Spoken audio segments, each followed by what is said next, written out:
From Washington, this is VOA News.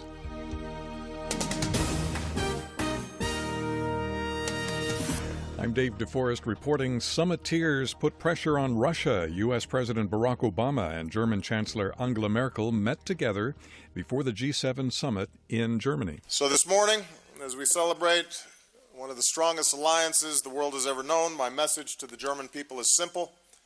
We are grateful for your friendship, for your leadership. We stand together as inseparable allies in Europe and around the world. Mr. Obama and Ms. Merkel agreed that economic sanctions against Russia should only be eased when Russia implements an agreed-upon truce in eastern Ukraine. Turkey's leading party lost its absolute majority in parliamentary elections on Sunday, a setback for President Recep Tayyip Erdogan's bid to rewrite the nation's constitution and create a presidential democracy. Dorian Jones takes a look. While the AKP will remain the largest party in parliament, it suffered heavy losses in Sunday's election. A faltering economy is cited as a key factor behind the losses after a decade of unprecedented economic growth for Turkey. But it was a success of the pro-Kurdish HDP in breaking through the 10% vote count threshold that did the most damage to the AK party. The around 70 seats it secured will come almost exclusively from the governing party, its chief rival in the Kurdish regions. Dorian Jones, Istanbul. Iraqi forces advanced on the town of Baiji on Sunday in a bid to reclaim the area from the Islamic State group. Military officials say government troops gained ground overnight. IS forces have targeted oil production sites in Iraq and Syria, using the revenue from sales to fund their operations. This is VOA News. Airstrikes by a Saudi-led coalition in the Yemeni capital Sunday killed at least 44 people, including civilians. The bombings targeted the headquarters of Yemen's armed forces in rebel-held Sana'a. The attacks come a week before the scheduled start of peace talks between rival political factions. Protesters burned ballot boxes in several troubled states in southern Mexico Sunday in an attempt to disrupt midterm elections that are being seen as a test for President Enrique Peña Nieto. 80 million people are eligible to select the lower house of Congress, hundreds of mayors, and 9 governors. British official Captain Nick Cook-Priest says as many as 500,000 people in Libya are thinking about crossing the Mediterranean Sea this summer heading to Europe.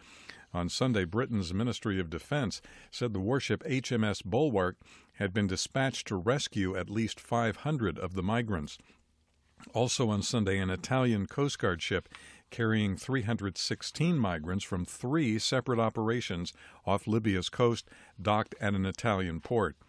There is fighting in northeastern Afghanistan, where officials say a counteroffensive is underway to retake control of a remote district captured by the Taliban on Saturday. Meanwhile, the United Nations is warning the intensifying Afghan conflict is taxing humanitarian capacities. Ayaz Gul has a report. The fighting broke out on Saturday when hundreds of heavily armed Taliban insurgents assaulted and laid siege to the mountainous Yamgan district in Badakhshan province. Provincial authorities insist Afghan security forces engaged the assailants for several hours before they tactically retreated to prevent civilian casualties. On Sunday, defense officials said ground and air forces are engaged in a counter-operation to retake the remote district. A spokesman for the Afghan Defense Ministry, Daulat Waziri, tells VOA that national troops are close to ousting the Taliban from Yamgan. Ayaz Gul, Islamabad. A new worldwide survey on climate change shows nearly 80% of the public is very concerned about the impact of global warming, and they say all nations should do their part to stop it. The poll was taken in 79 countries by a group calling itself Worldwide Views on Climate and Energy. 10,000 people met simultaneously on Saturday to debate climate change and to take the survey. Organizers say it was the largest ever global citizens meeting on the issue.